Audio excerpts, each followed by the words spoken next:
Nous entrons dans le troisième temps de la journée telle qu'elle avait été préparée. Ce matin, nous avons parlé du cadre général, des politiques mises en œuvre. On a parlé aussi des différents dispositifs appliqués dans le parc privé et dans le parc public. Cet après-midi, nous commençons par, je dirais, nous mettre à la place des habitants. Quelle est la place des habitants dans les processus de rénovation? Comment peuvent-ils intervenir, particulièrement les ménages les plus modestes? Et pour ouvrir cette séquence, nous avons la chance d'avoir parmi nous, et je m'adresse à elle, Isolde Devallière. Bonjour, Là, bonjour à vous tous. Alors je suis désolée, je ne vous vois absolument pas, mais alors je sais que vous ne nous voyez pas, nous vous voyons très bien. Parfait. Et je vous remercie d'être parmi nous. Vous ne l'êtes pas physiquement, il y a des problèmes de déplacement qui l'ont empêché, mais vous êtes bien présente aujourd'hui et vous êtes particulièrement bien placée pour introduire ce sujet, puisque vous animez l'Observatoire de la précarité énergétique.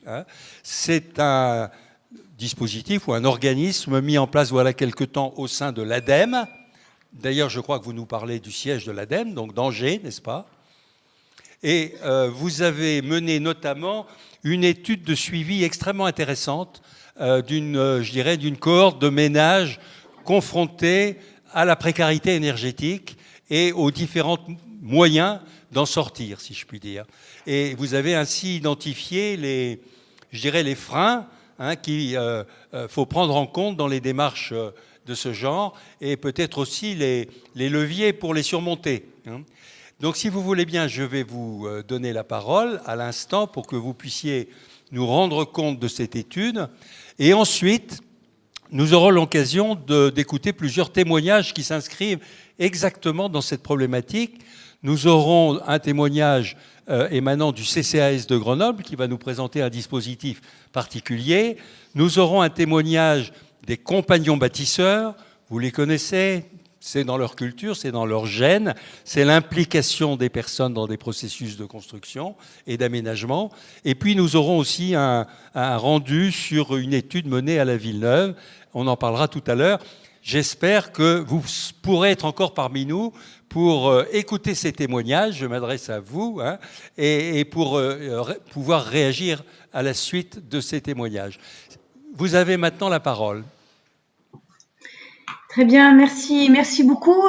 Merci à Anissa en particulier de m'avoir sollicité, de m'avoir invité et de me permettre d'exposer ces différents travaux et de les mettre en discussion avec Florence Guilcher, Camille Sirgue, Julie Solène, Franck Léard et Iwan Barst, que je remercie infiniment pour leur participation et leur enthousiasme à animer cette table ronde. Donc effectivement, pardon de ne pas être physiquement parmi vous, mais effectivement les difficultés de train m'en ont empêché. Mais effectivement, je suis là de tout cœur et j'espère en tout cas que vous trouverez de l'intérêt à cette table ronde que je vais animer donc avec les différents intervenants que j'ai cités. Et effectivement, je me présente, donc Isolde Devallière, je suis sociologue de formation et je suis chef de projet précarité énergétique à l'ADEME. Et donc, on m'a demandé il y a 7 ans de piloter l'Observatoire national de la précarité énergétique qui, comme vous l'avez dit, est un collectif de 30 partenaires qui sont impliqués pour ensemble éclairer ce phénomène qui est la précarité énergétique, mesurer l'impact des dispositifs sur le phénomène et éclairer la décision publique de façon à mieux pallier autant que possible à l'évolution et à l'aggravation finalement de la précarité énergétique en France, liée notamment au contexte que vous connaissez, à savoir la hausse des prix de l'énergie. Mais effectivement, je suis là plutôt pour vous exposer une étude que nous avons menée puisqu'elle s'inscrit dans la thématique et les réflexions que vous menez.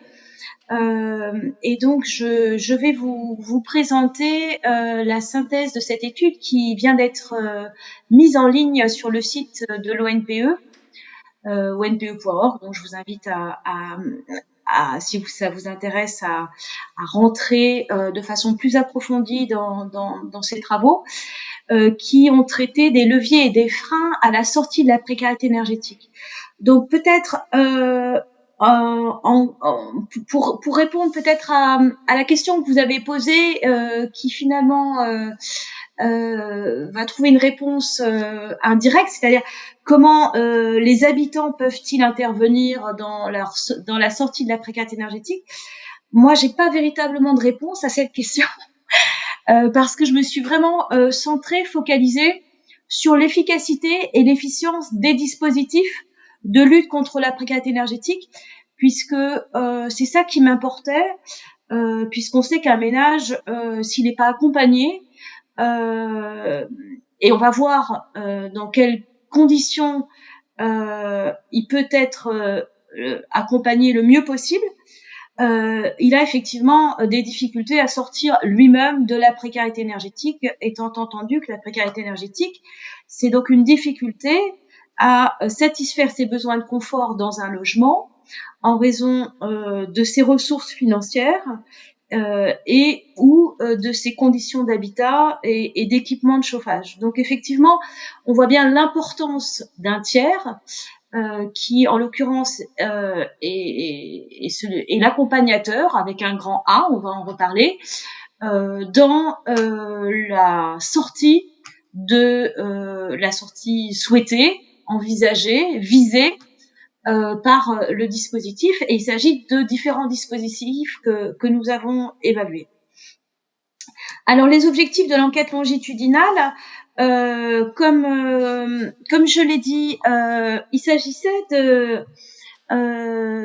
d'identifier quels sont les freins, qu'est-ce qui bloque, ou quels sont les leviers sur lesquels on peut s'appuyer dans un dispositif pour favoriser la sortie des ménages en précarité énergétique. Alors pour ça, on a pris le parti de suivre pendant 12 mois, c'est-à-dire à raison de 5 contacts sur une année, 30 ménages en situation de précarité énergétique, qui étaient pour les 2 tiers accompagnés, et pour un tiers, on a souhaité suivre donc des ménages non accompagnés, c'est-à-dire invisibles entre guillemets, c'est-à-dire d'avoir effectivement un sous-échantillon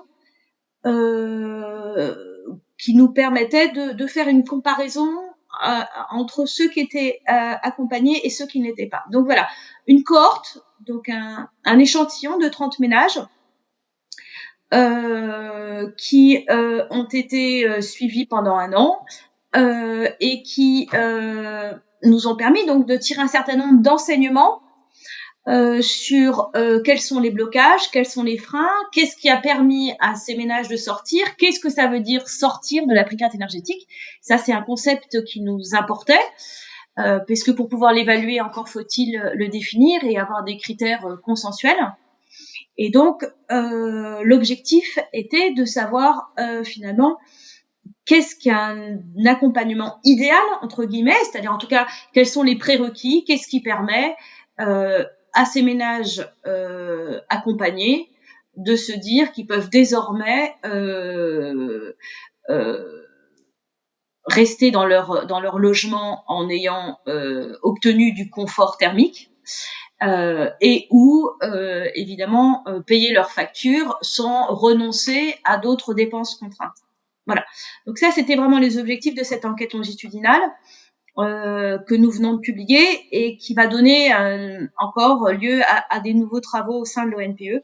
Mais pour l'instant, je vais me focaliser sur cette enquête qui sera donc dont les résultats seront commentés par les intervenants de la table ronde que j'ai citée tout à l'heure et que je remercie encore d'avoir pris le temps de lire les enseignements et de pouvoir l'illustrer par leurs différentes expériences et leurs retours de terrain. Donc, je peut-être vous dire quelques mots sur cette analyse. Donc, comme vous le voyez sur cette slide, il y a eu donc 5 contacts avec 2 visites à domicile. La première, évidemment, lors du premier contact, pour bien comprendre quel était l'état du logement et pour aussi identifier les factures d'électricité, les problèmes relatifs à l'occupation ou aux pratiques domestiques. Enfin voilà, pour bien comprendre la situation du ménage. Et puis 3 entretiens téléphoniques et une dernière visite à domicile. Donc tout ça a duré 1 an. Alors vous voyez, la difficulté qui est quand même importante à noter, c'est que cette enquête a eu lieu pendant la période du Covid. Donc on pensait en fait avoir un taux d'échec, un taux de désistement important. Et finalement, on a été très surpris puisque on avait 30 ménages en janvier 2021 et 29 en janvier 2022. Donc il y a un seul couple qui a quitté la cohorte, mais donc ça veut dire qu'effectivement ils étaient très impliqués, très investis. Et à ces ménages, à cette enquête auprès des ménages, c'est ajouter des entretiens des professionnels, donc 19 professionnels qui ont été également interrogés, parce qu'il nous semblait important non seulement de recueillir la parole de la personne concernée, mais également celle de l'accompagnateur pour bien comprendre la situation du point de vue de la personne concernée comme de celle du professionnel, pour avoir vraiment une vision globale. Et tout ça nous a permis, alors je dis nous évidemment, c'est un peu présomptueux, puisque nous, on a seulement suivi l'enquête. Elle a été menée par Christophe Bellet, sociologue à Toulouse, qui nous a quittés, qui est décédé pendant l'enquête. Et donc, je lui rends hommage aujourd'hui, et par donc un certain nombre de sociologues qui faisaient partie de l'enquête, de l'équipe, qui ont poursuivi cette enquête, et notamment Romain Gournay. Romain Gournay qui est un sociologue très expérimenté et qui a mené ce travail-là avec Pierre Nollet qui a plutôt une formation d'ingénieur, et Guillaume de Oliveira qui est également sociologue. Donc voilà, voilà l'équipe qui a mené ce travail.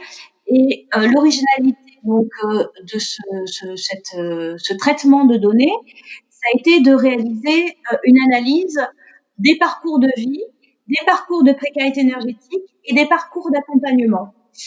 Donc j'y reviendrai parce qu'effectivement, voilà ce que ça a donné. Alors évidemment, l'idée c'est pas de déchiffrer puisque c'est indéchiffrable, j'imagine, du point de vue de quand on est dans l'amphi.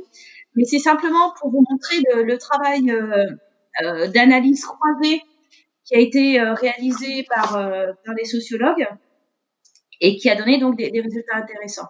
C'est-à-dire qu'il s'agissait finalement de faire un calendrier, une sorte de calendrier qui à la fois reprenait le parcours de vie, donc ça c'est des éléments en violet, c'est-à-dire tous les événements familiaux, professionnels ou sanitaires qui avaient un impact sur le niveau de ressources des ménages. Donc ça c'est vraiment le parcours de vie de la personne, donc sur les 10 dernières années, croisé avec le parcours de précarité énergétique, c'est-à-dire tous les contacts que le ménage a pris avec des travailleurs sociaux ou des professionnels pour régler leurs problèmes. Alors c'est assez intéressant de voir que il y a parfois plusieurs années entre 2 contacts, et on voit que quand le contact était uniquement lié par exemple à un règlement de facture, évidemment la situation de précarité énergétique n'est pas traitée en profondeur et on retrouve la situation qui s'est parfois aggravée quelques années après du fait d'une baisse de ressources ou d'une hausse du prix de l'énergie ou de différents événements dans le parcours de vie. Et puis le dernier parcours d'accompagnement là qui est en rouge en bas, lui il montre effectivement les réponses qui ont été apportées par l'institution, l'organisme, l'association qui a été sollicitée. Donc c'est l'analyse croisée entre ces différents parcours qui nous permet de tirer un certain nombre d'enseignements sur la façon dont on entre en précarité énergétique, dont on vit la précarité énergétique, alors on vit ou on survit, hein, et puis dont on peut sortir aussi de cette trajectoire et comment, etc. Donc j'ai peu de temps, donc je vais essayer d'être assez synthétique.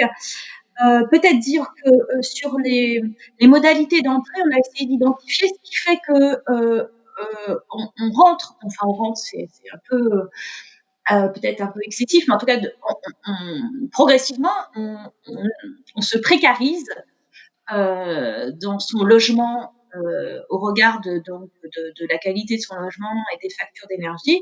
Il y a évidemment la question de l'emménagement dans un nouveau logement énergivore, où là, on a du mal à contrôler, à maîtriser ses consommations.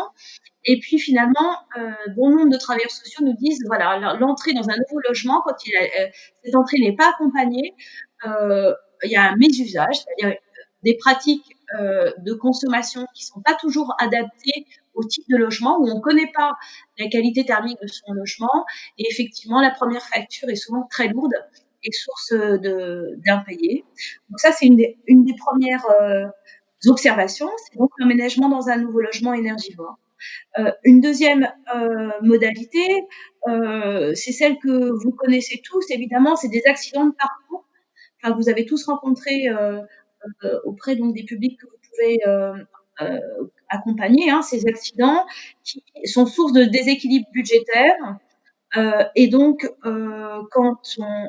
et donc source d'arbitrage entre des postes de dépenses contraintes, et le plus souvent, après une facture d'énergie lourde, on observe une privation, une restriction de ces consommations d'énergie. Et ça, c'est vraiment des données qui sont de plus en plus fortes. On voit bien, vous verrez sur le tableau de bord qui est en ligne sur le site de l'ONPE, que la question de la restriction, elle concerne plus d'un tiers des ménages, et elle est de plus en plus présente, puisqu'effectivement les ménages craignent que la hausse des prix de l'énergie impacte trop fortement sur leur budget.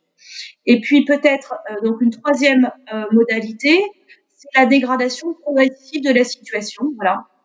Donc un problème de manque d'entretien. Alors ça concerne essentiellement les propriétaires, mais aussi certains locataires. Il y a parfois quelques petits travaux, plutôt de l'ordre du bricolage, mais qui évidemment ne permettent pas la sortie, le règlement de la situation. Et cette dégradation progressive est source de précarisation énergétique. J'avance et pardon si je vais trop vite, mais on aura de toute façon un temps allongé d'échange. Donc voilà, vous voyez à gauche là dans ce graphique, ça c'est tous les pseudos, hein, pour évidemment respecter l'anonymat des personnes qu'on a rencontrées.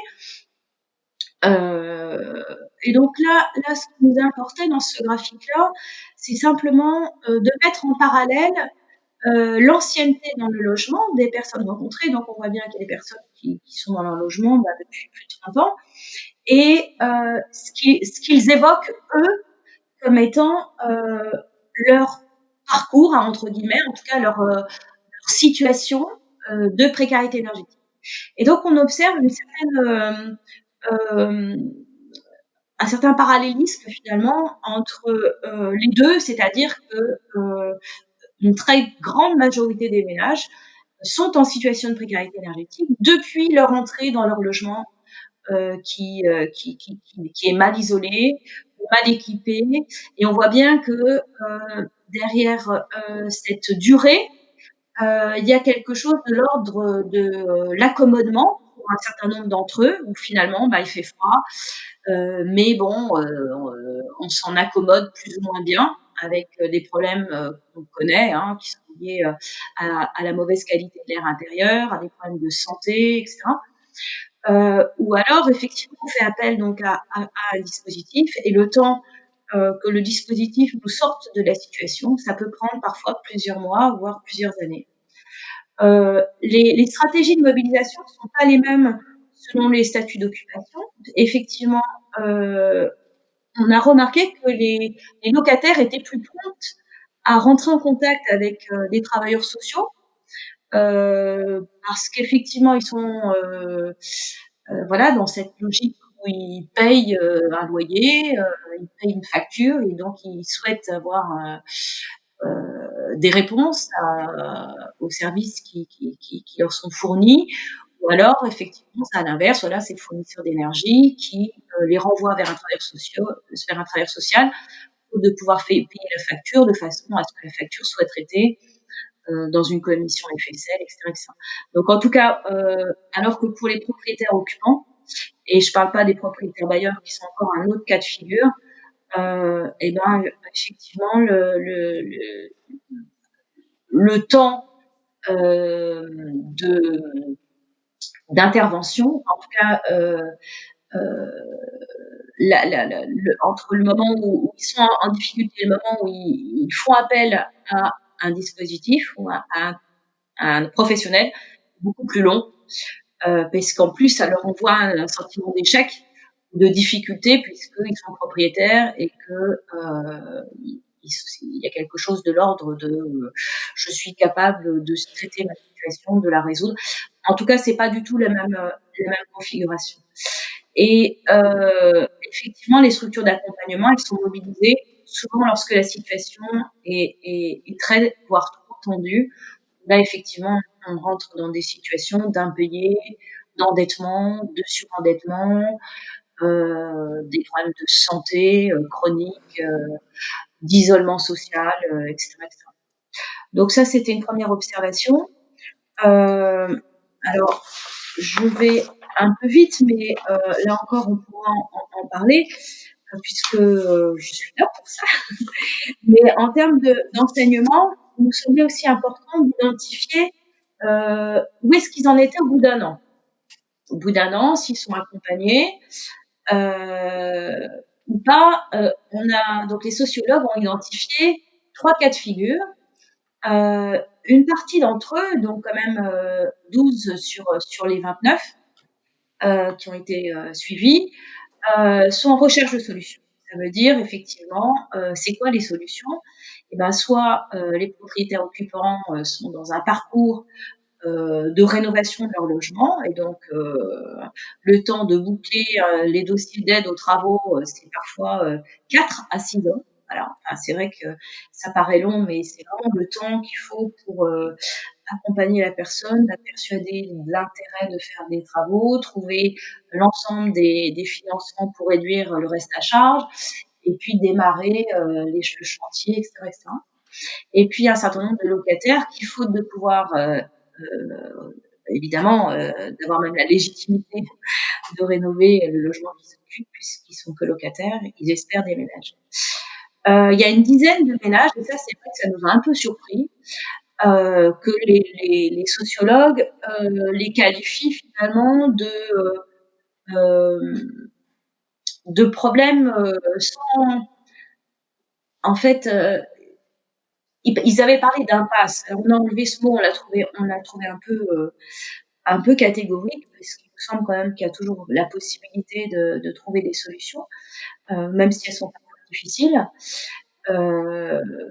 Mais pour certains, voilà, il y en a 6 sur les 10 qui sont dans des situations d'inertie.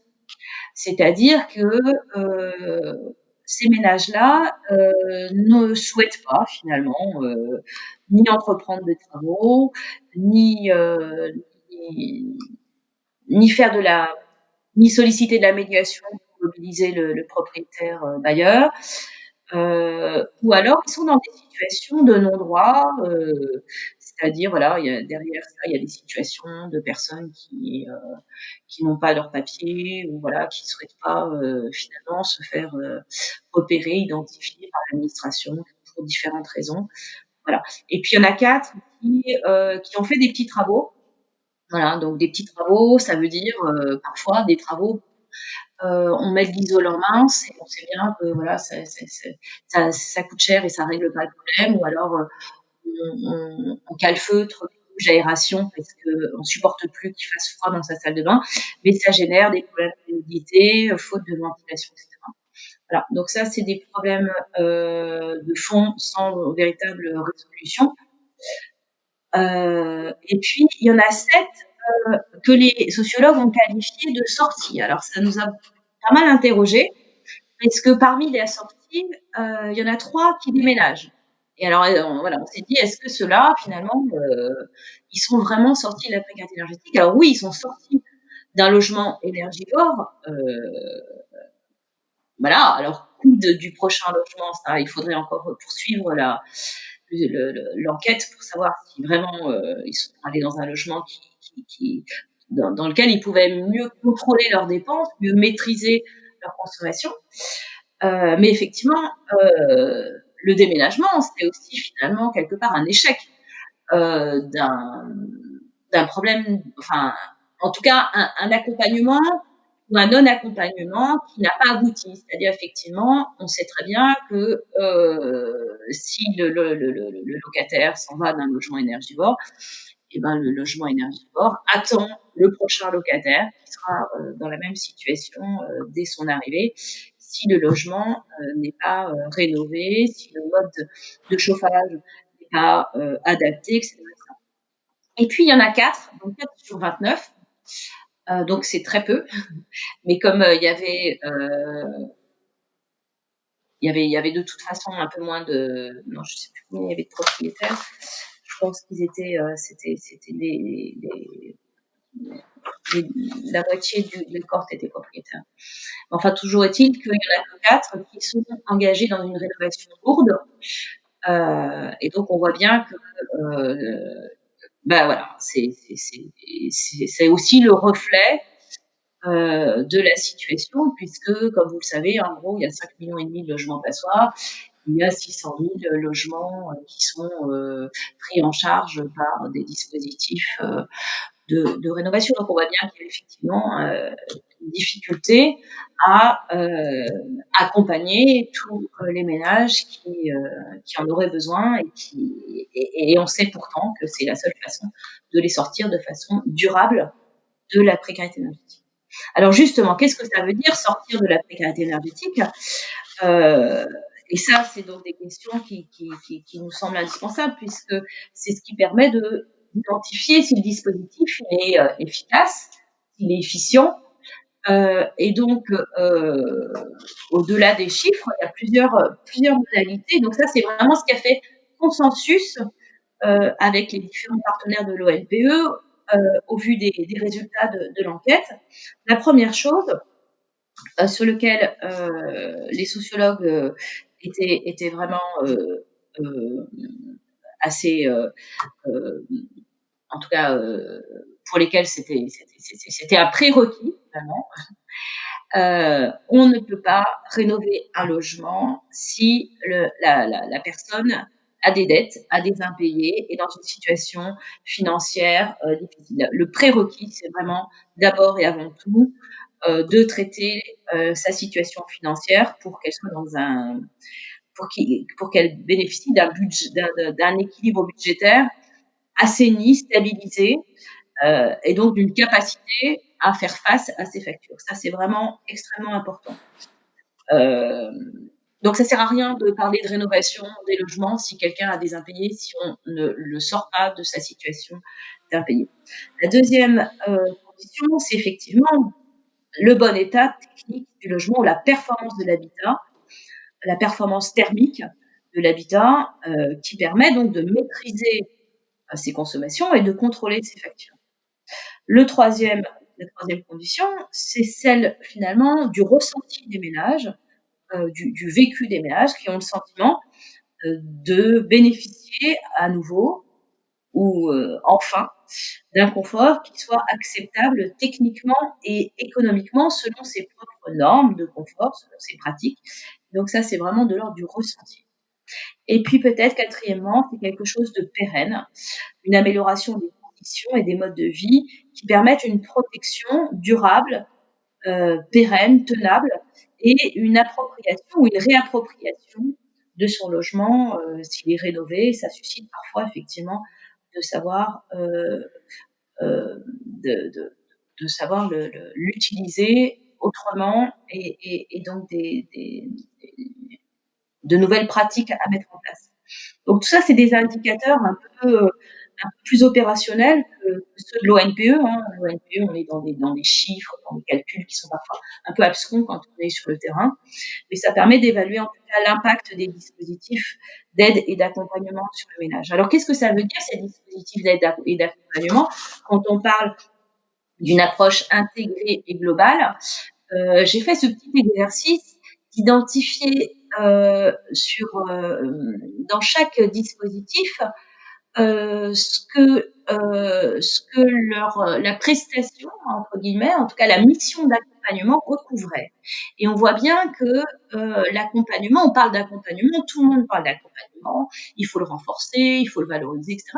Qu'est-ce que ça veut dire l'accompagnement? On voit bien qu'il est très différent selon les dispositifs et que chacun recouvre une partie de cet accompagnement et qu'évidemment l'accompagnement idéal, c'est pratiquement de recouvrir l'ensemble de ces missions. Alors qu'est-ce que ça veut dire? D'abord, effectivement, cette question du repérage qui est extrêmement importante, repérer les ménages en précarité énergétique, soit par des visites à domicile, soit par des outils de géolocalisation. Je pense notamment à l'outil Géodip que l'ONPE propose à l'ensemble des territoires, mais il y en a d'autres. Repérer les situations de personnes qui ont un impayé. Je pense aussi finalement aux listes qui sont envoyées par les fournisseurs d'énergie au CCAS de l'ensemble des ménages qui ont des retards de paiement. Enfin voilà, il y a pas mal de signaux qui permettent de repérer le plus en amont possible des personnes qui sont donc soit en situation d'impayé, soit en situation d'inconfort. Ensuite, effectivement, il y a la question du pardon, juste pour finir, le SLIM, que vous connaissez sans doute, participe de cette mission de repérage. Ensuite, il y a cette question du premier diagnostic. Le premier diagnostic, bon, voilà, c'est la première. On pose un premier bilan, voilà la situation, et ça, on voit bien que le SLIM ou le réseau Éco-Habitat ou le Secours catholique, c'est des choses qu'ils savent faire et qui permettent ensuite un suivi au cas par cas ou un renvoi vers un organisme qui gère, qui traite le règlement des factures impayées. Donc ça peut être le FSL et ou les CCAS ou des associations type ONG, type Secours catholique, etc. Tous ceux qui participent à traiter les factures impayées. Je pense aussi évidemment au secours populaire. Enfin, il y a d'autres ONG hein, qui sont appliquées dans ce traitement d'urgence finalement. Et puis ensuite, on peut orienter vers un opérateur habitat qui lui va faire un diagnostic sur les différents travaux à mener, qui va assurer un montage financier, un montage technique du projet de rénovation, alors la rénovation lourde ou légère, et qui va participer à faciliter les démarches auprès du ménage. Cette mission peut être aussi celle de la médiation.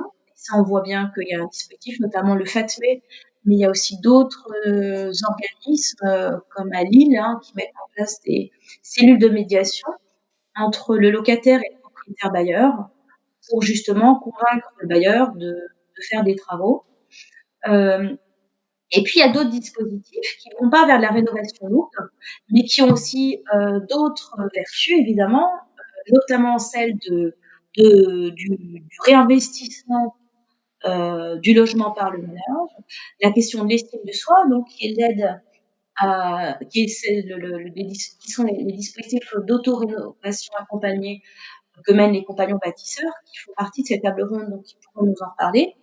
La façon dont ils accompagnent les ménages dans dans ce réinvestissement du logement, mais de soi-même aussi parfois.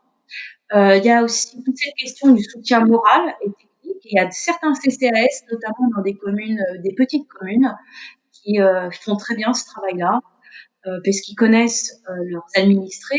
Et c'est vrai que s'il n'y a pas de suivi, les ménages se sentent vite désorientés. On voit bien qu'il y a beaucoup de dispositifs. Et puis, quand on est désorienté, on est seul, on arrête d'être accompagné et on règle pas le problème. Donc ça nécessite vraiment un suivi dans la durée. Et puis on s'est rendu compte qu'il y a une compétence qui était très forte et qu'il fallait vraiment restaurer si elle n'était pas mise en œuvre, ou du moins valoriser, qui était l'accompagnement juridique. Et la Fondation Abbé Pierre a fait un certain nombre d'expérimentations.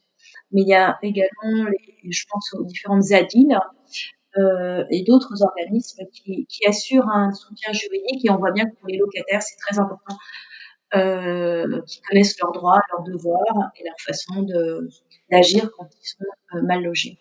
Et puis enfin, et là vous voyez, il y a assez peu d'organismes qui sont associés à cette dernière mission, c'est celle du suivi de la qualité des travaux et de l'évaluation des gains de performance énergétique.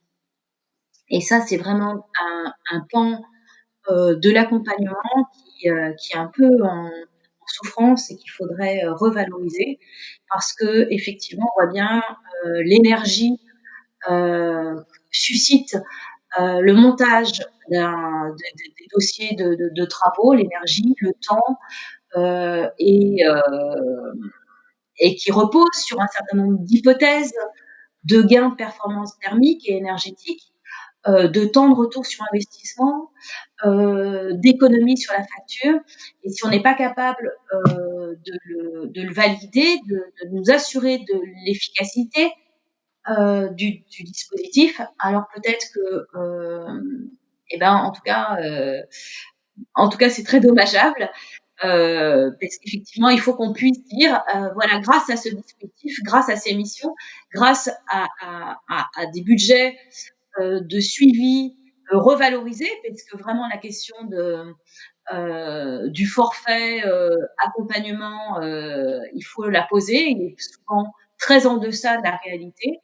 Il faut qu'on puisse dire, grâce à tous ces moyens qu'on nous a donnés, eh ben, on a vraiment sorti X personnes de la précarité énergétique et on a vraiment fait un suivi après le chantier, 1 an après le chantier, 5 ans, enfin voilà, mettre en place un certain nombre euh, de, de points d'observation et d'évaluation qui permettent vraiment d'évaluer et d'apprécier la qualité de l'accompagnement. Donc, j'en termine là avec cette slide. Euh, sur qui me permet donc de conclure sur l'efficacité et les freins et les leviers donc des dispositifs. Donc effectivement, seule la rénovation lourde des logements apparaît comme le levier pour agir durablement sur la précarité énergétique.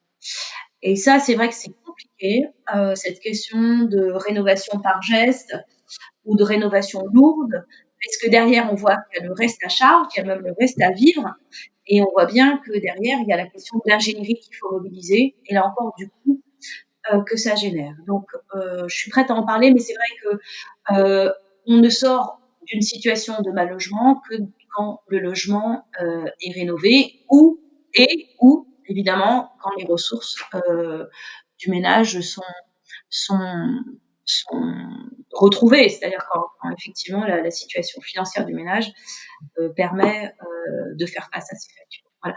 Donc ça, c'est une première chose. Et puis cette approche intégrée globale dont je vous ai déjà parlé, elle implique l'articulation des différents modes d'intervention et puis donc des principes, 3 principes. La première, c'est effectivement le renforcement des compétences des accompagnateurs.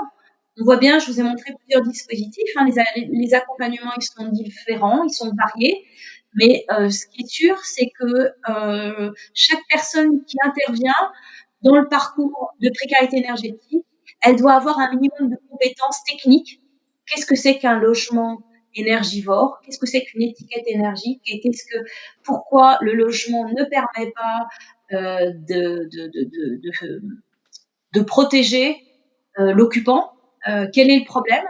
Les compétences sociales. C'est quoi un ménage qui a un parcours parcours un peu en dents de scie, pourquoi il en est arrivé là, voilà, quelle est sur qui il peut compter. Enfin, il y a un certain nombre de compétences sociales, entre guillemets, ou sociologiques, qui sont vraiment importantes. Et encore une fois, juridiques, parce que là encore, il y a la question de la médiation et la question des droits et des devoirs des occupants par rapport aux propriétaires, par rapport aux syndics, par rapport à ce que c'est qu'un logement décent ou indécent, etc. Ça, c'est le premier point. Le deuxième point, et j'en ai déjà parlé, c'est la question d'offrir donc un accompagnement dans la durée qui suppose une meilleure coordination des multiples acteurs. Vous verrez, si cette étude vous intéresse, vous pourrez regarder les situations. On voit bien que certains ménages ont vu entre 7, 8 ou 10 intervenants différents qui se connaissent pas toujours et qui apportent parfois des réponses partielles, différentes, et ça ne participe pas d'une sécurisation du ménage.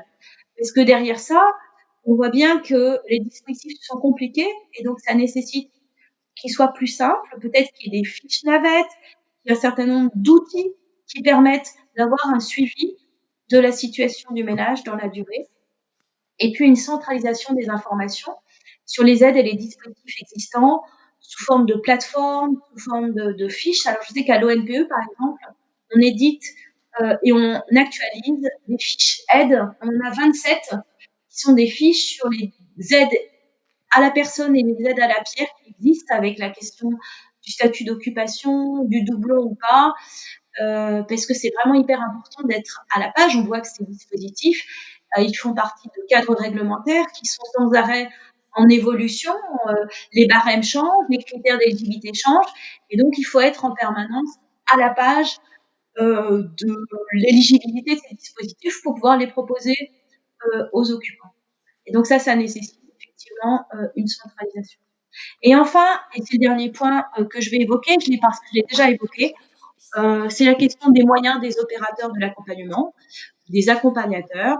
Ça veut dire que le réseau, par exemple, le réseau Ecohabitat, il a évalué à 7 000 € le coût du suivi des ménages dans leur passoire thermique depuis le premier contact jusqu'aux travaux de rénovation qui ont permis une sortie durable. 7 000 €, eh ben, c'est pratiquement 10 fois plus que le forfait ANA qui est aujourd'hui attribué aux opérateurs de l'habitat, qui peut évidemment être complété par des contributions des collectivités locales. Mais on voit bien que accompagner, c'est du temps parce que ça nécessite une relation de confiance personnalisée, et donc c'est des ressources et c'est un budget adapté. Voilà rapidement les quelques points que je voulais vous soumettre et que j'ai en tout cas soumis aux différents intervenants, donc à Florence, Camille, Julie, Franck et Iwan qui vont pouvoir intervenir et donner peut-être plus d'exemples, d'illustrations, ou même remettre en question certains enseignements. Tout ça, c'est du qualitatif, c'est transménage, donc il faut prendre ces enseignements avec précaution, mais aussi en tirer un certain nombre de pistes de réflexion. Et c'est ça que j'ai voulu soumettre à cette table ronde que j'anime de façon virtuelle cet après-midi. Voilà, merci. Bien, écoutez, merci beaucoup pour cette intervention. Je crois que maintenant vous serez en situation de nous voir, ce qui facilitera les échanges. Voilà. J'ai une réaction à propos de ce que vous avez présenté tout à l'heure, et je partage votre interrogation sur le point de savoir si le déménagement est une solution à la précarité énergétique. Ça peut l'être éventuellement pour un ménage, et on s'en félicite pour lui, mais bien entendu, nous cherchons des solutions plus générales et plus globales. Par ailleurs, votre intervention est très très importante dans la mesure où elle met l'habitant au centre du processus à conduire, et la nécessité et l'exigence de l'accompagnement comme étant une condition absolue de réussite du processus. Alors, vous les avez cités, je vais leur demander de venir nous rejoindre. Ils vont nous apporter des témoignages. Ils vont parler de là où ils sont. pour que vous puissiez les voir. Voilà. Hein. Et donc, comme vous l'avez dit, eh bien, nous aurons d'abord un témoignage du CCAS de Grenoble, hein, de Camille Sergue, qui va expliquer le dispositif qui est mis en place au CCAS. Mais je crois, pour Grenoble et pour un certain nombre de villes en France qui se sont associées dans ce dispositif de suivi particulier.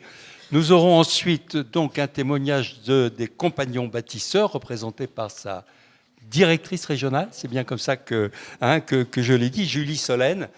Et ensuite un témoignage sur une étude menée par 2 chercheurs éminents qui sont présents ici et qui interviennent sur la ville neuve de Grenoble et qu'on pourra préciser tout à l'heure. Hein. Voilà, vous avez la parole. Merci beaucoup. Bonjour Isolde et bonjour à tous. Pour commencer, je voulais excuser Madame Guilcher qui, son état de santé ne lui permet pas d'être présente aujourd'hui. Donc je vais vous présenter un petit peu l'action du CCAS de Grenoble qui est porteur d'un SLIM. Donc Isolde en a rapidement parlé. Un SLIM, c'est un service local d'intervention pour la maîtrise de l'énergie. Donc c'est un programme national où le CCAS de Grenoble répond annuellement à un appel à projet qui vise à lutter contre la précarité énergétique. Donc en tant que CCAS, nous agissons uniquement au niveau des Grenoblois. C'est notre périmètre d'intervention. Alors, il y avait des diapositives aussi pour vous, mais qui, je pense, vont arriver.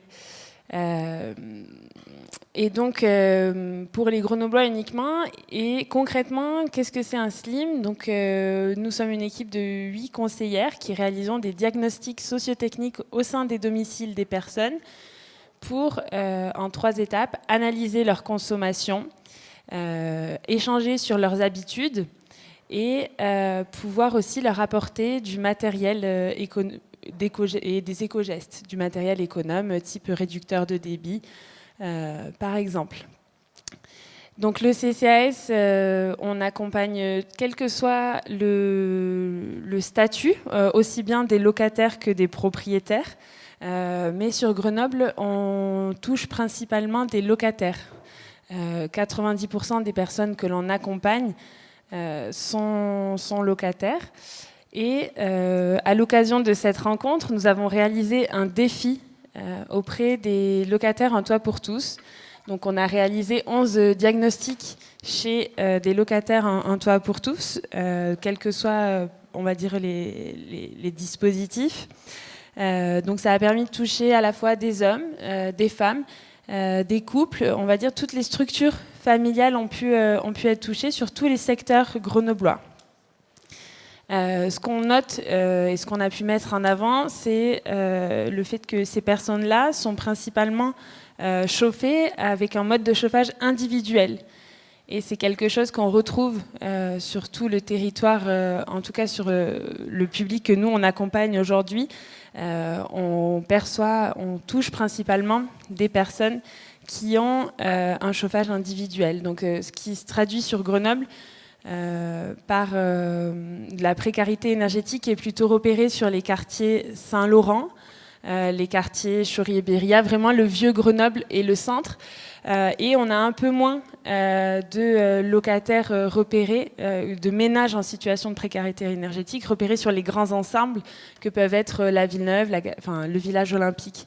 Donc ça, c'est aussi une particularité, en tout cas, du territoire. Jusqu'à présent, donc, les diagnostics étaient réalisés par un prestataire jusqu'en juin 2022. Et depuis le 1er juillet 2022, ce sont nous, les conseillères, donc travailleurs sociaux, qui nous déplaçons à domicile pour faire ces diagnostics sociotechniques. Donc c'est quelque chose qui est très récent pour nous, donc on n'a pas encore beaucoup de recul. Mais on peut dire aussi que c'est sur le territoire national, donc sur toute la France, c'est un des seuls CCAS où ce sont directement les travailleurs sociaux qui se rendent au domicile des personnes pour évaluer et qualifier les situations de précarité énergétique. Jusque-là, on faisait appel à des prestataires.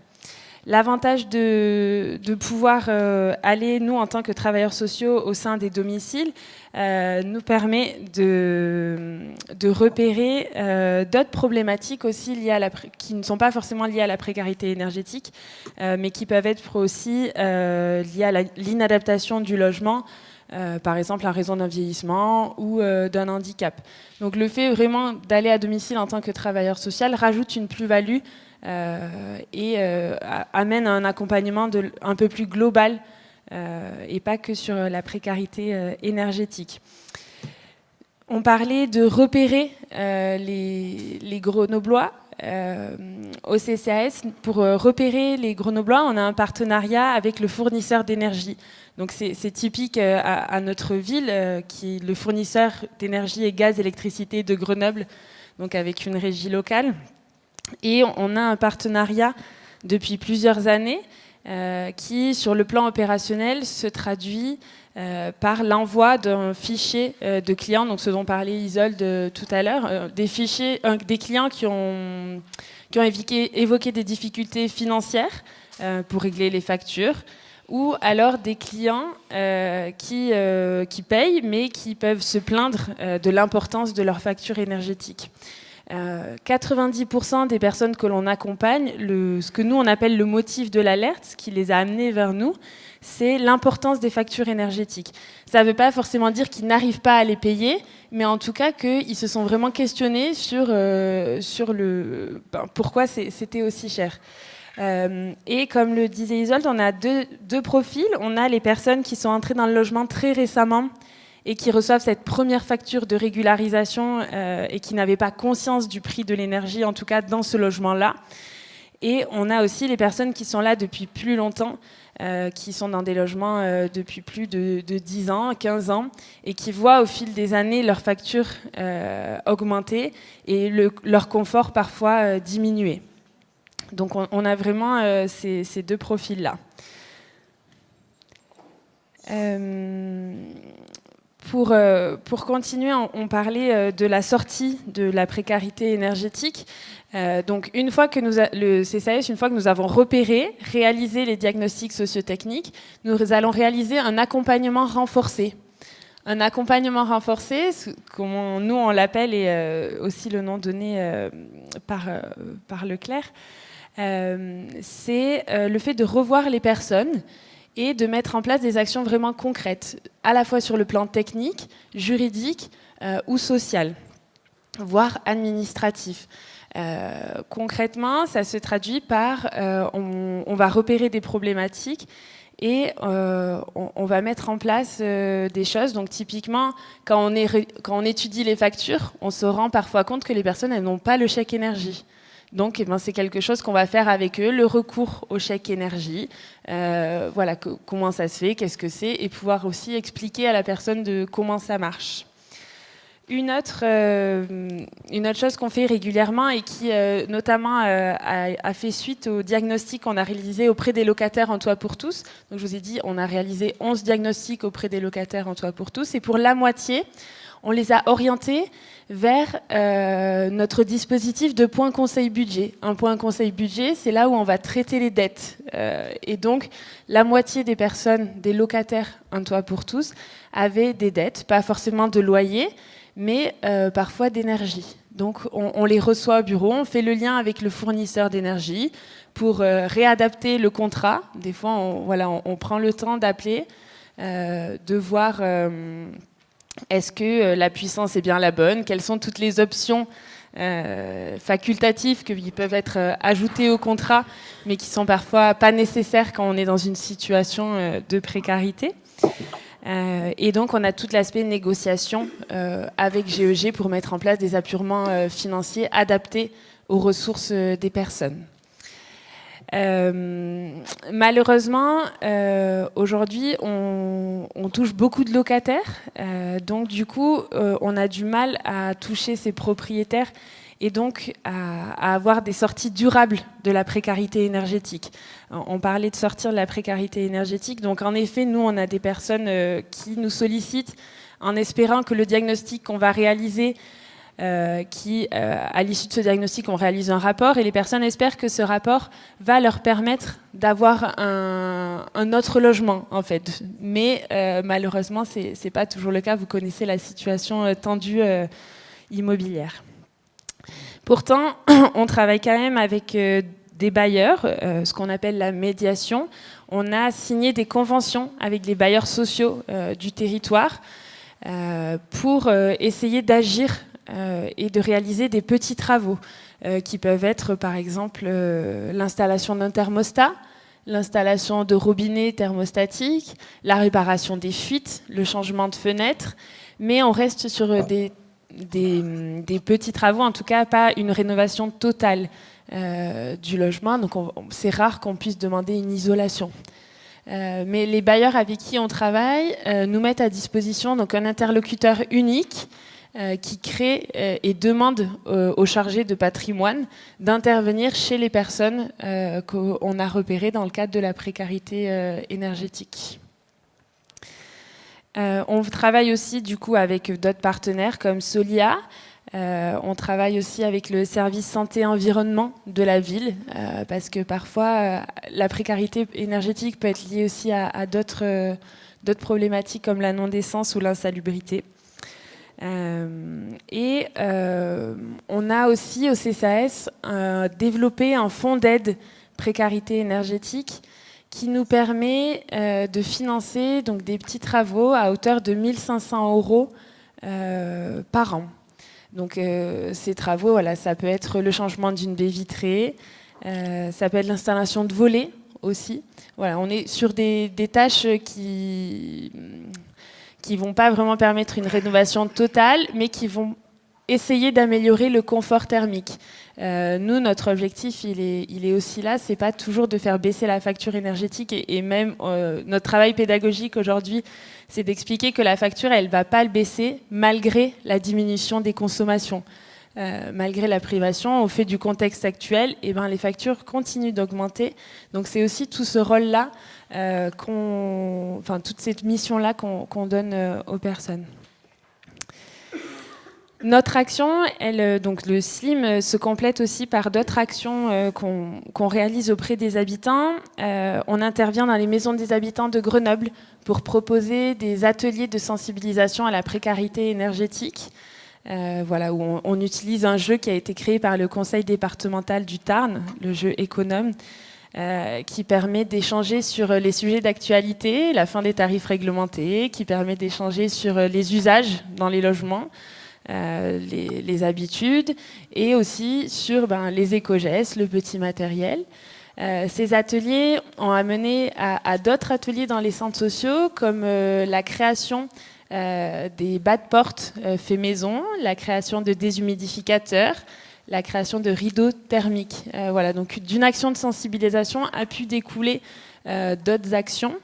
Et aussi, ces personnes qui participent à ces ateliers peuvent ensuite bénéficier d'un diagnostic sociotechnique.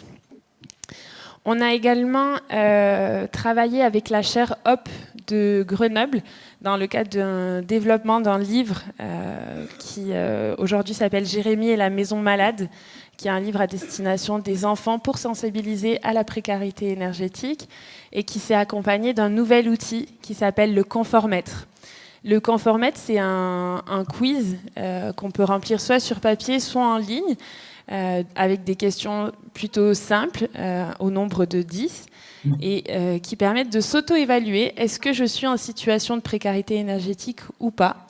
Et en fonction du scoring, donc de la réponse, la personne est orientée vers les partenaires du territoire. Et pour terminer, voilà, sur les actions du CCAS et on va dire la préoccupation aujourd'hui de la société sur ces sujets-là, récemment, on accueille des jeunes en service civique pour développer l'allée vert dans les quartiers que l'on a repérés.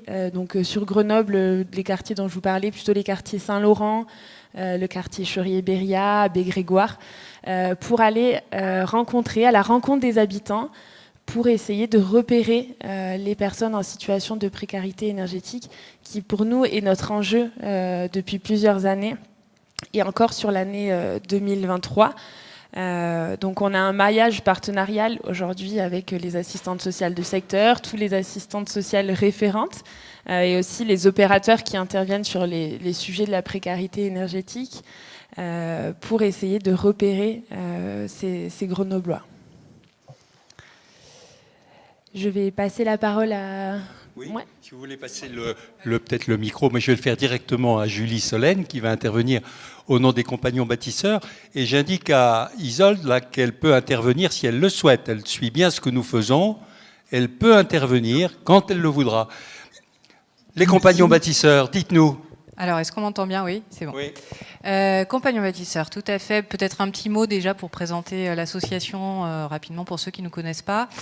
Les Compagnons bâtisseurs, une association nationale avec différentes antennes régionales qui accompagne les personnes en difficulté dans leur logement sur des questions de travaux. Donc on accompagne à la réalisation de travaux avec la participation active de l'habitant à ces travaux.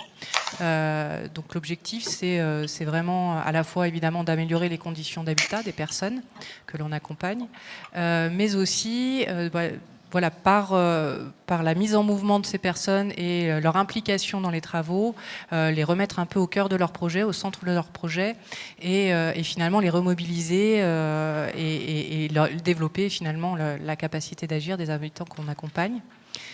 Et enfin, voilà, le troisième objectif, c'est évidemment aussi de pouvoir transmettre tous les gestes techniques qui permettent d'être autonome dans l'entretien et l'amélioration, la rénovation de son logement. Alors cette étude, elle traduit, je trouve assez bien ce que nous, acteurs de l'accompagnement, on vit sur le terrain, à la fois auprès des locataires, où les locataires, bon, clairement, ils ont assez peu de prise finalement sur leur situation. C'est pas, surtout quand c'est finalement le logement qui est défaillant. Donc les leviers d'action qui sont actionnables, on peut effectivement nous les accompagner pour les actionner, mais ce que ça va produire est relativement limité en termes de résultats. Voilà, on va pouvoir les accompagner sur des usages, sur des petits équipements, sur des petits travaux qui restent de la responsabilité locative. On va pouvoir les accompagner éventuellement ou les orienter vers des acteurs qui vont travailler sur du relogement, éventuellement s'il y a des questions autour de la salubrité du logement, sur une sortie d'insalubrité. Mais somme toute, bon, voilà, ça reste limité. Et souvent, c'est pas du tout suffisant et pour sortir des situations de précarité énergétique. Et j'ai envie de dire, pour qu'on puisse vraiment travailler sur la question des locataires, en particulier sur les locataires du parc privé, puisque c'est d'autant plus difficile de mener une médiation avec un propriétaire bailleur privé plutôt qu'un bailleur social. Ce serait de jouer sur le nombre de leviers actionnables. Et le nombre de leviers actionnables, ça passe évidemment par du réglementaire, par du coercitif. Et du coup, c'est à ce niveau-là, au niveau notamment des exigences thermiques pour la mise en location de logements, qu'il faudrait encore aller plus loin. Sur la question des propriétaires occupants, là effectivement il y a davantage de prise, davantage de leviers, et donc la possibilité de produire des résultats d'aller un peu plus loin en tout cas dans les résultats produits, sous condition évidemment que on y mette les moyens. Et les moyens, c'est un accompagnement dans la durée, renforcé, auprès de personnes en situation sociale et économique compliquée et effectivement qui sont assez réticents. Alors l'étude parlait d'une forme d'inertie. Moi je dirais que c'est du découragement et de la renonciation. Et que ça se travaille, et ça se travaille effectivement en étant aux côtés des familles au quotidien et sur un temps long, c'est des mois, c'est parfois des années, pour accompagner le ménage, à la fois, alors aux compagnons bâtisseurs, on nous oriente souvent les situations les plus inextricables, les plus compliquées, celles qui n'ont pas abouti, celles que, voilà, finalement la famille, son dossier il a pas abouti par le chemin classique des aides de l'ANA.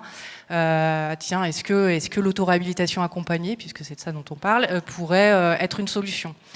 Et donc on se retrouve avec des situations très très complexes où on sait, enfin en tout cas nous c'est notre façon de faire, qu'il faut replacer l'habitant au cœur de son projet, repartir des besoins finalement exprimés par l'habitant, et plutôt que de chercher à finalement faire cadrer un projet avec les aides existantes de l'ANA notamment, c'est comment plutôt les aides existantes peuvent venir servir le projet de l'habitant, mais toujours repartir de son projet pour qu'il ne s'en dessaisisse pas, pour qu'il reste investi aussi tout au long finalement du chemin qu'il va avoir à parcourir, un chemin d'accompagnement assez long, lui donner confiance, lui donner confiance en lui, qu'il ait aussi confiance en nous, accompagnateurs, et puis qu'on avance ensemble. Alors parfois, ça nécessite de passer par des chemins de traverse, et c'est de se dire que c'est peut-être pas tout de suite qu'il faut aller vers des travaux énergétiques, mais on va peut-être commencer par un petit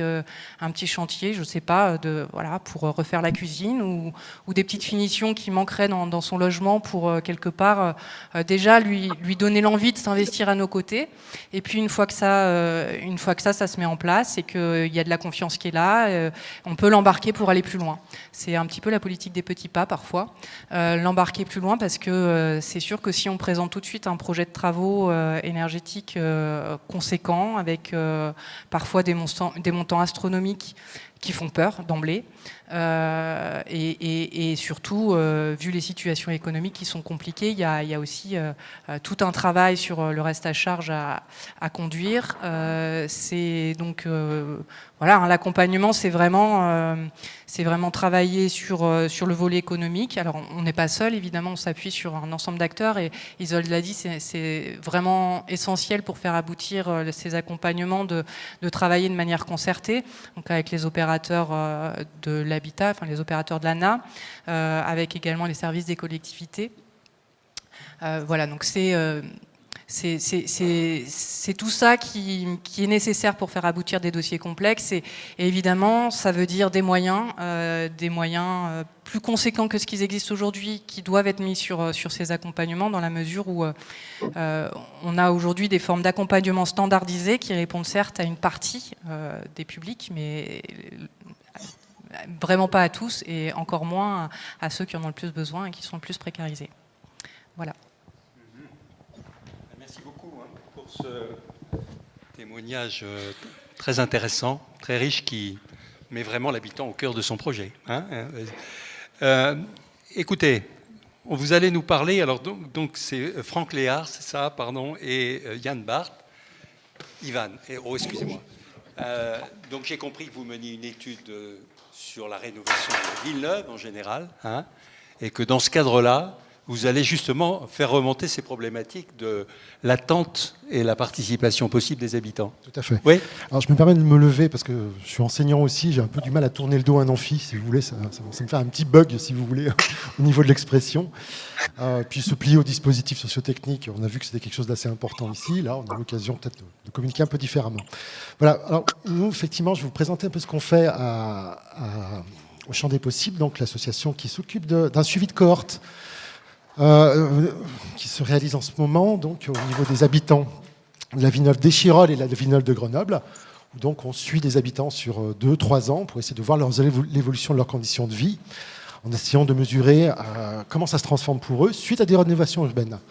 Bien sûr, il n'y a pas que ça. Nous, en tant que sociologues, on accède à plein d'autres dimensions liées, par exemple, à comment ils vivent, quelles sont les ambiances urbaines, les difficultés qu'ils rencontrent, des choses assez classiques en fin de compte, mais qui permet en tout cas d'avoir une mesure sur 2-3 ans, d'avoir donné des indicateurs pour la métro notamment, autour de la question du bien-être, la question aussi de comment, en fin de compte, les ambiances se transforment. Après, il y a beaucoup de choses qui sont souvent très connues dans ce qui apparaît, en termes de précarité, la question de la précarité systémique notamment. On voit que les habitants sont effectivement pris, en tout cas pour les plus précaires, à l'intérieur de difficultés bien compliquées. Et de fait, notre travail ne se focalise pas tant que ça sur la précarité énergétique. C'est juste un moment, en tout cas, de certaines choses qui ne sont pas tout le temps exprimées. Par contre, la lecture qu'on arrive à avoir, le vécu des gens qui apparaît, nous fait voir d'autres dimensions, d'accord ? Notamment la question des institutions. Quel rôle elles jouent à l'intérieur du vécu des habitants, d'accord ? Donc, quelque part, nous, notre lecture elle est un peu plus globale.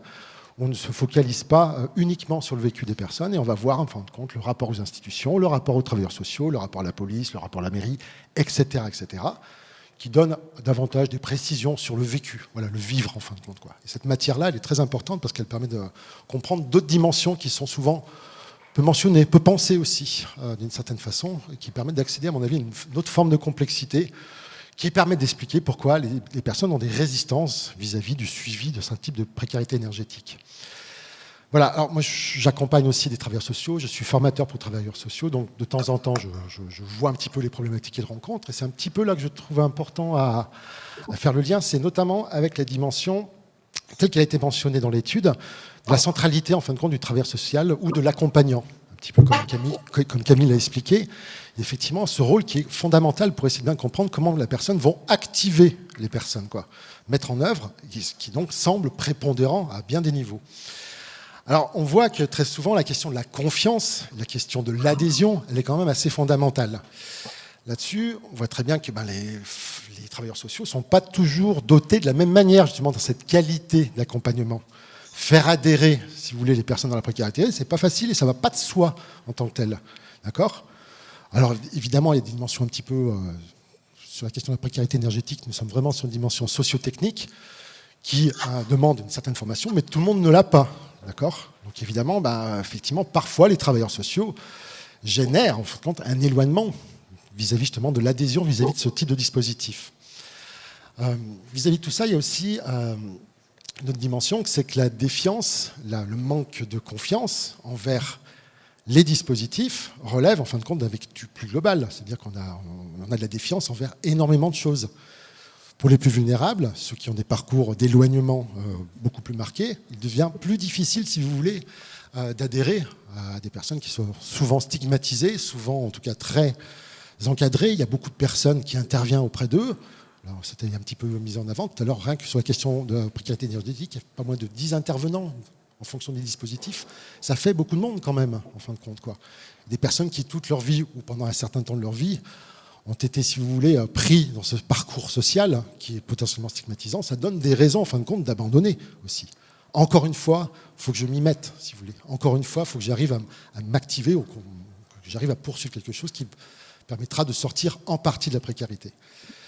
Déjà, il y a cette dimension-là. Alors, n'oublions pas aussi notre dimension, c'est que les habitants, les plus précaires en tout cas, se retrouvent, donc, comme je vous disais, avec des éloignements, des empêchements qui sont liés aussi à la défiance envers tout type d'institution. Et c'est ce sens-là, moi, je trouve qu'il est aussi important de comprendre. À un moment donné, si vous voulez, ça bloque. Il y a quelque chose qui empêche et qui est un des problèmes fondamentaux. Plein de fois, depuis ce matin, on souligne très souvent qu'il y a plein de dimensions, en tout cas, qui limitent les personnes, notamment le fait que la précarité, elle n'est pas que liée autour de la dimension énergétique. Il y a tellement d'autres dimensions qui génèrent ça, qu'à un moment donné, avoir une vision un peu plus globale des choses devient nécessairement plus évident. Les résultats de l'étude soulignent aussi cette dimension-là. En tout cas, c'est une des dimensions que je voulais mettre en avant derrière ça, quoi.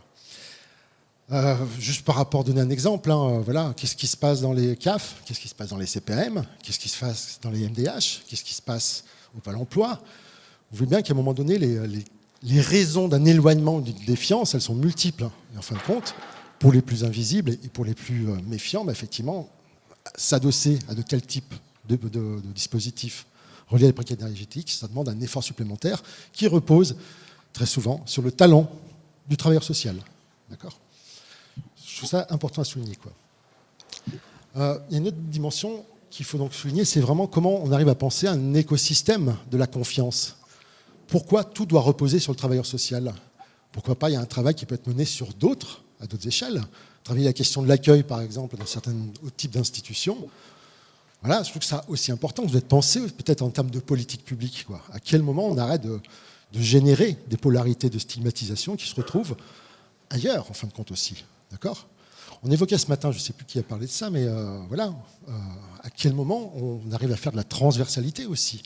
Où est la santé ? Où est la petite enfance ? Où est l'éducation nationale derrière tout ça, d'une certaine manière, quoi. Et là, je fais un lien avec la question du repérage, de l'identification de certains types de problématiques.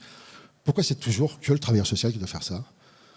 D'accord ? Il y a quand même plein d'autres acteurs qui sont présents et qui peuvent aussi, dans une optique de repérage territorial, cette fois-ci, on essaie de repérer de manière transversale un petit peu en convoquant d'autres types d'acteurs aussi, quoi. La question de la prévention, moi je trouve, me semble assez fondamentale, j'ai l'impression en tout cas, pour pouvoir se dire, mais il y a peut-être d'autres manières de faire, en tout cas, pour penser les choses différemment et faire autrement. Alors bon, il y a beaucoup de choses, hein. Je vais essayer d'être assez concis quand même, je vais essayer d'être assez concis. Il y a une dimension, je trouve, qui n'est pas assez aussi mise en avant, c'est que derrière ces différents types d'empêchements, on peut voir quand même qu'il y a une structuration assez particulière de ces empêchements-là qui peuvent être analysés aussi. Quand on creuse un petit peu, on voit par exemple, quand on va un peu plus en profondeur, que l'étude le met bien en avant, hein, je trouve, c'est quand même 2-3 fétichismes hein, qu'il y a à l'intérieur de ces choses-là. C'est par exemple le fétichisme de l'activation. D'accord ? C'est-à-dire qu'on va inciter sans arrêt à activer les personnes à faire les choses, d'accord ? À mettre en avant des choses. Et quelque part, ils deviennent, si vous voulez, les réalisateurs des politiques publiques. Le faire, les politiques d'activation, très souvent, génèrent, d'une certaine façon, que ce soit les acteurs eux-mêmes qui réalisent, c'est ce qui se passe dans la précarité énergétique, dans ce qui était présenté là. Je trouve que ça interroge, hein, moi, sur la philosophie qui est mise en œuvre derrière tout ça. D'accord ? À un moment donné, en fin de compte, les personnes se retrouvent à devoir faire ce que d'autres acteurs pourraient faire, sans compter, comme ça a été mis en avant dans les autres présentations, elles n'en ont pas forcément les moyens en plus, quoi. On voit en tout cas que sur les questions de précarité énergétique, ça pose de sérieux problèmes et ça pose en tout cas beaucoup d'interrogations sur comment les choses sont pensées en amont, quoi.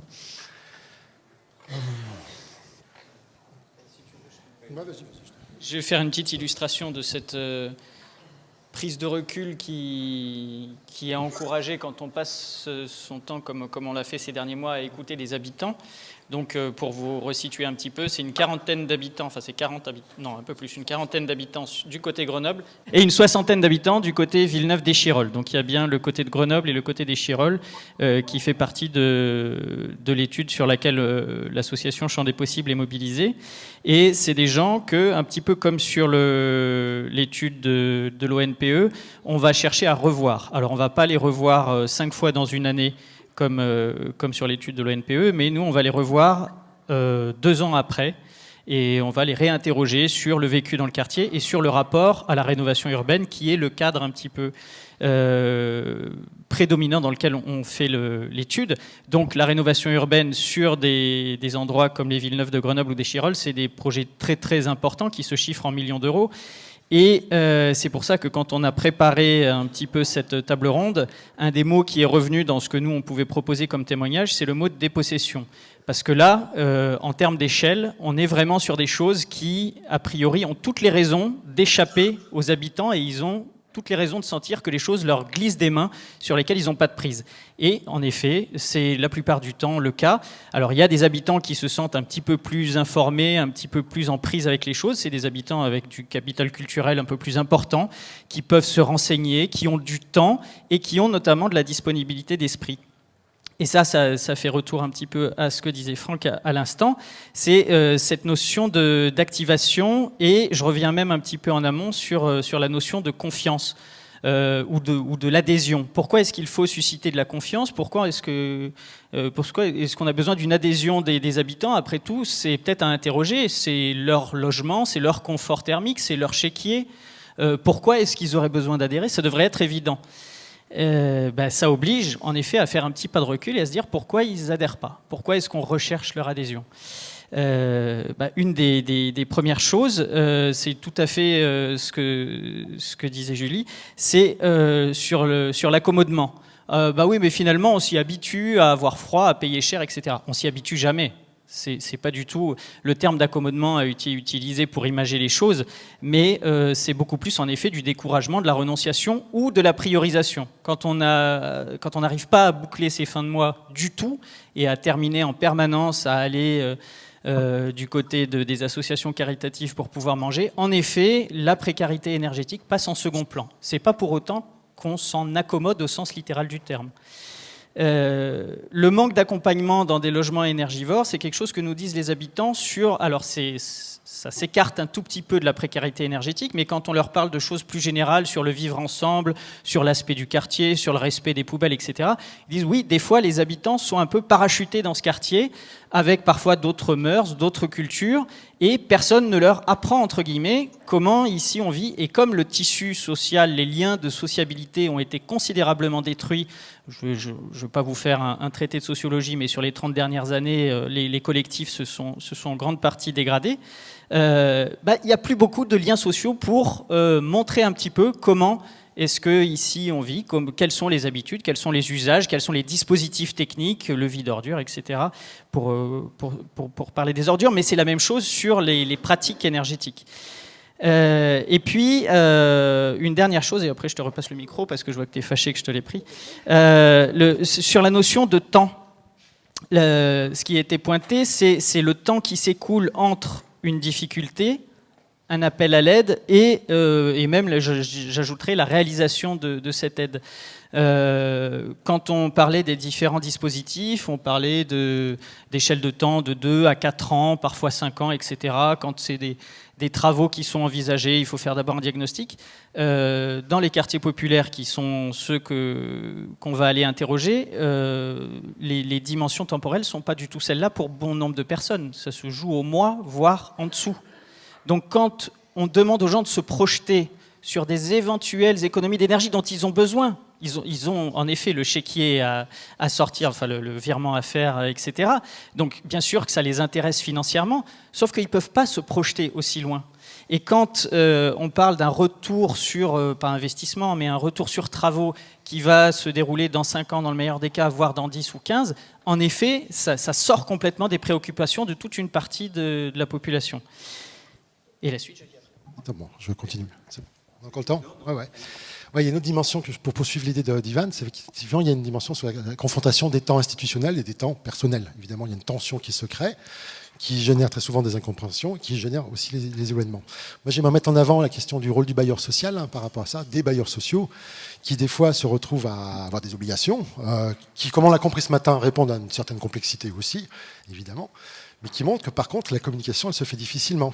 C'est pour ça que je parlais d'un écosystème de la confiance tout à l'heure. À quel moment, en fin de compte, le bailleur social aussi montre, plutôt que des fois d'épuiser les personnes à faire des demandes auxquelles ils ne répondent pas ou qui mettent énormément de temps à répondre.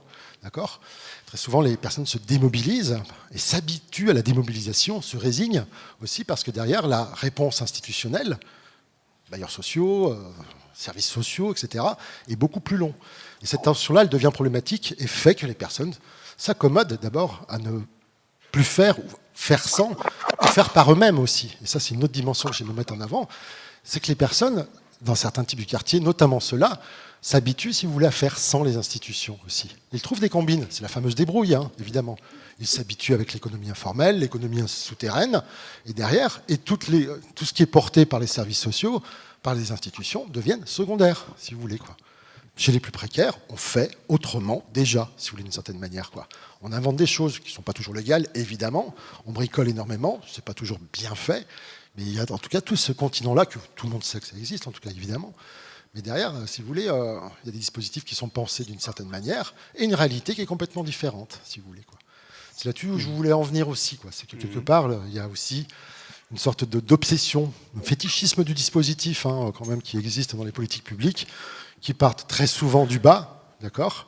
Et même vos deux exemples nous montrent à l'inverse qu'il y a quand même une envie de capter ce qui se passe là, dans l'ici et maintenant des gens, pour essayer d'amener d'autres dimensions, quoi. Par contre, les dispositifs restent très souvent, si vous voulez, très verticaux et se soucient relativement peu, en tout cas, de ce qui se passe réellement à la base, quoi. Oui, merci. Écoutez, je vais faire appel à la salle et à différentes questions. On a déjà, toute la journée, on a identifié beaucoup de freins et beaucoup de difficultés à faire plus et mieux en la matière. Et je dois dire que vous en rajoutez beaucoup dans notre appréhension du problème. Est-ce que certains d'entre vous veulent interroger les intervenants? Oui, je vois une main qui se lève.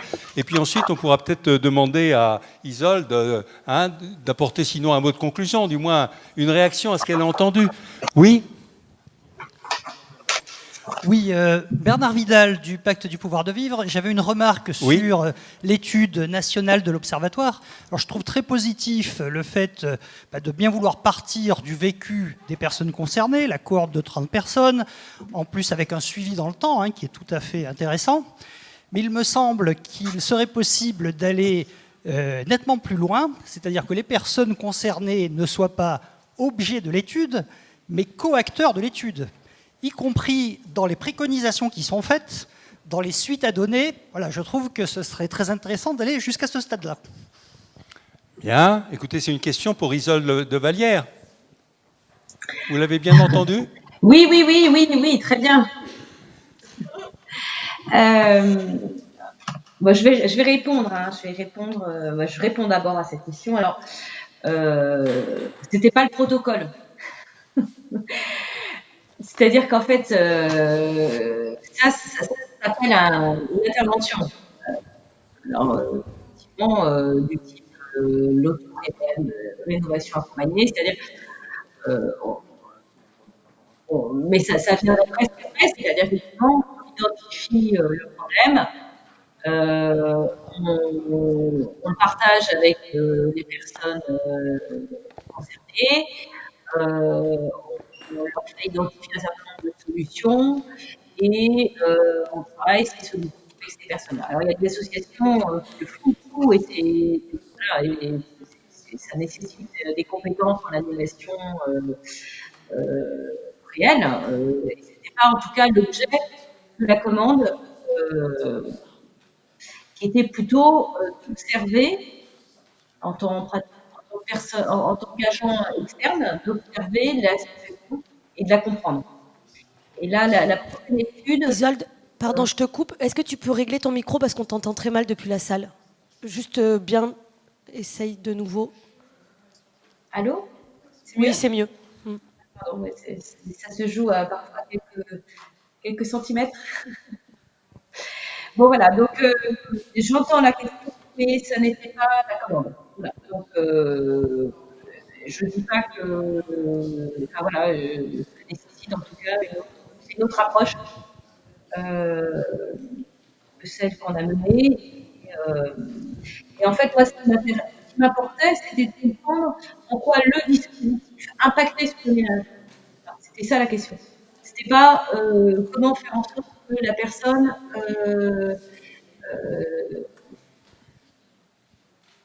sorte d'elle-même de la situation. Ce qui m'apporte, c'est ce chaînon qui est l'accompagnement.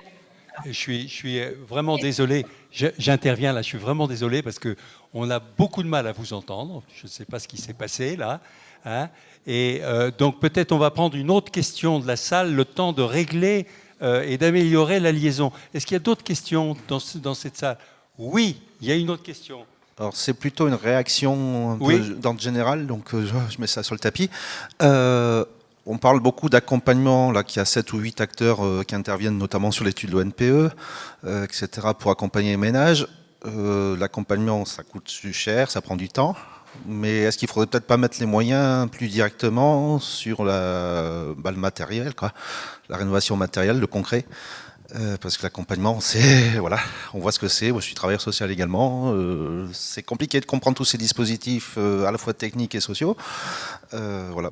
Et le matériel, vous voulez dire sur le concret, quoi, les travaux. Le travaux, quoi. Et donc, j'ai cru comprendre. Je soutiens beaucoup plus l'action des compagnons bâtisseurs. Entre parenthèses, je suis avec Territoire Zéro Chômeur. Ouais. Et donc sur Soléo et Chirol Ouest, c'est ce qu'on fait en pratique. Voilà. Alors, vous pouvez, les défenseurs de l'accompagnement, c'est très facile de vous défendre. Vous pouvez lui répondre. Oui, assez simplement dire que mettre des moyens pour la mise en œuvre de travaux, évidemment, ça c'est essentiel, mais pour qu'il y ait des travaux, il faut qu'il y ait un accompagnement. Donc c'est voilà, c'est la condition sine qua non, on va dire. Pour compléter, aujourd'hui, en travaillant avec d'autres bailleurs sociaux, on s'aperçoit que même dans des appartements qui ont été rénovés et qui sont neufs, on peut quand même avoir des consommations énergétiques importantes et qui ne sont pas toujours liées au bâti. Ça peut être lié aux usages et au mode de consommation des ménages. C'est pour ça aussi que l'accompagnement, il peut arriver après la rénovation énergétique. En tout cas, nous, au CCAS, on propose des diagnostics sociotechniques pour des personnes qui ont bénéficié du dispositif Murmure, qui est en place aujourd'hui sur Grenoble. Donc ça peut venir aussi après l'accompagnement. Si je peux ajouter une petite chose en forme de micro-poil à gratter, mais bienveillant. Il y a quand même dans cette question du matériel un petit impensé qui est soulevé et qui traverse, il me semble, toute la journée. Si tu dis, même dans des logements récents, il y a des thématiques de consommation énergétique qui ne sont pas dues que au bâti, ça veut dire qu'il y a quand même des logements, y compris récents, mais la question peut même être valable pour les logements anciens. Il y a une question de comment ces logements ont été construits. Et du coup, je suis désolé, ça me permet de juste reboucler sur la question de l'adhésion et de la confiance. On se demande des fois pourquoi des locataires, par exemple, seraient réticents sur cette fameuse troisième ligne de quittance. Vous allez faire des économies, mais on vous en prend une partie pour financer, etc. Et il y a en effet, comme ça avait été dit ce matin, le sentiment de... pas une arnaque, le mot est trop fort, mais d'être floué quelque part de la part de pas mal de locataires qui disent « moi je paye déjà très cher mon logement, y compris dans des quartiers populaires, des quartiers prioritaires de la ville. Je paye déjà très cher, mon bailleur se fait des sous sur mon dos. Je ne dis pas que c'est la vérité, mais c'est en tout cas comme ça que c'est ressenti, et peut-être que parfois c'est la vérité. En plus, on me demande de financer les travaux sur lesquels le propriétaire ou le bailleur va se faire des économies d'énergie sur mon dos. Ça pose tout simplement la question de ces gens-là sont arrivés dans des logements, ils n'ont pas choisi d'habiter dans des passoires énergétiques, et on leur demande des efforts. Ces efforts, même s'ils se chiffrent qu'en quelques dizaines d'euros par mois, comme je vous ai exposé tout à l'heure des situations où il est tout simplement compliqué de maintenir la tête hors de l'eau de manière digne sans aller quémander de la nourriture en fin de mois, ça peut se révéler totalement impensable et ça peut générer de la défiance, voire de la colère de la part de certains habitants. Oui, merci. Une demande forte d'intervention, puis ensuite je demanderai à Isolde qui nous entend toujours, et j'espère qu'on va l'entendre, une réaction finale. Oui ? Alors déjà, merci pour vos différentes interventions.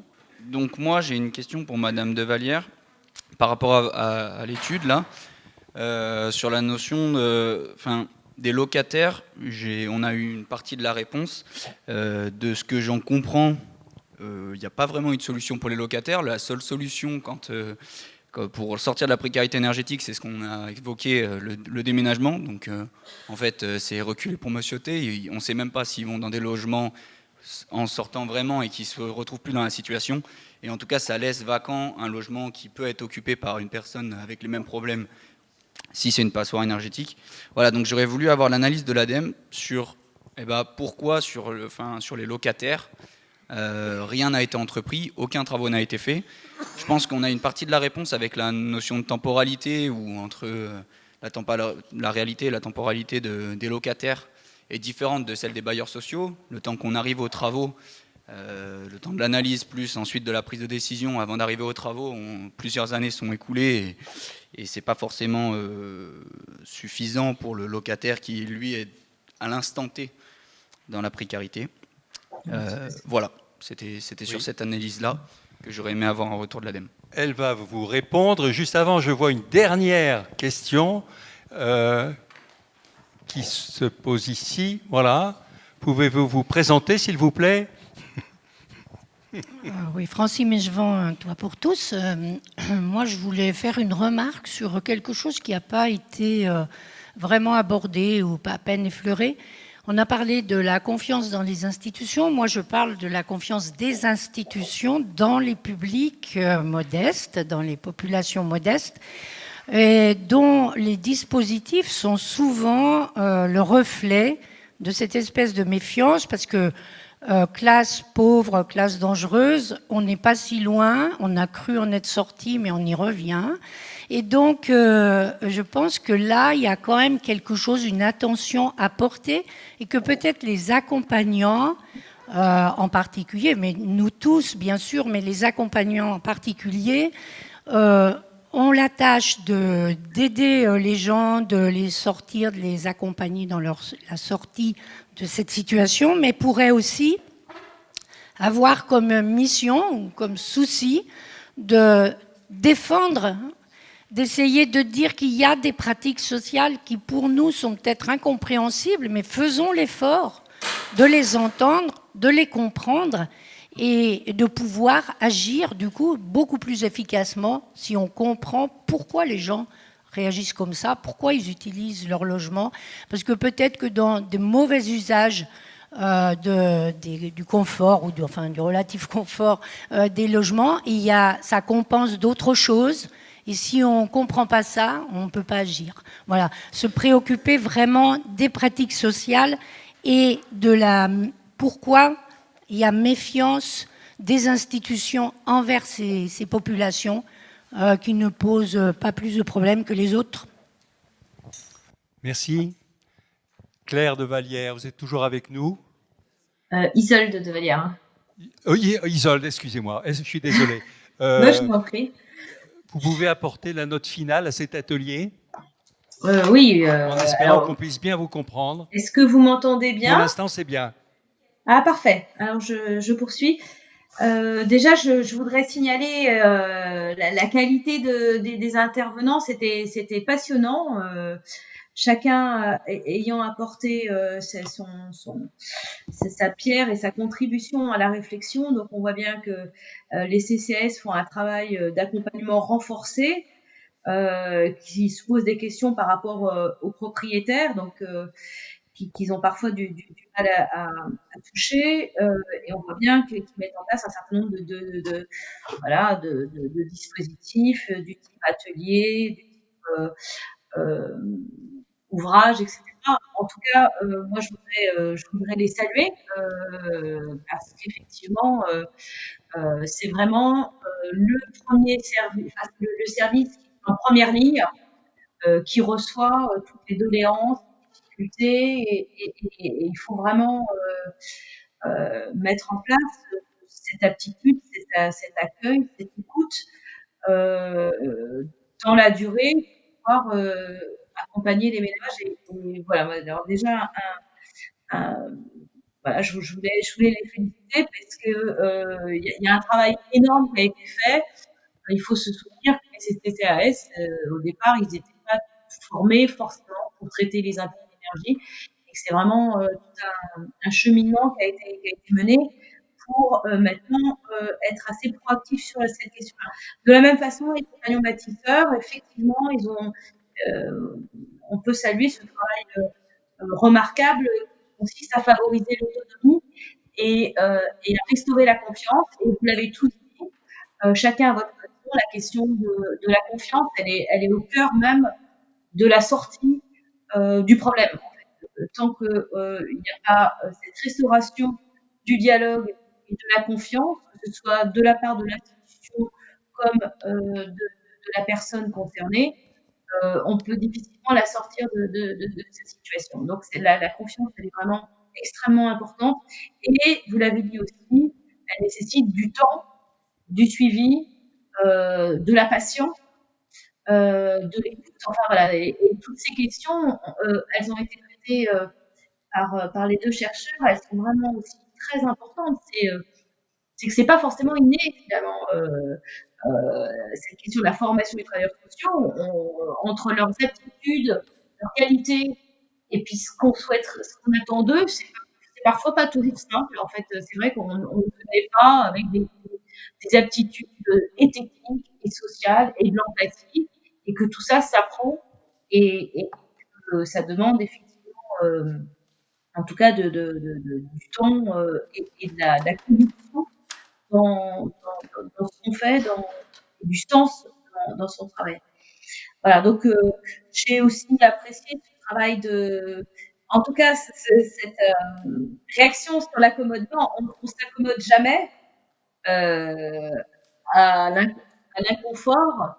On est dans la renonciation, le découragement, et ça, je suis tout à fait d'accord. Et je trouve que c'est très, très joliment dit, même si c'est des situations difficiles, c'est qu'effectivement,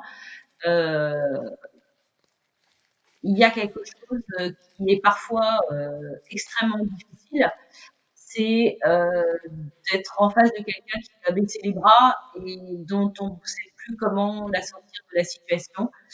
Et parfois, effectivement, on se demande comment faire. En tout cas, ces contributions ont été, à mon sens, très complémentaires et très riches.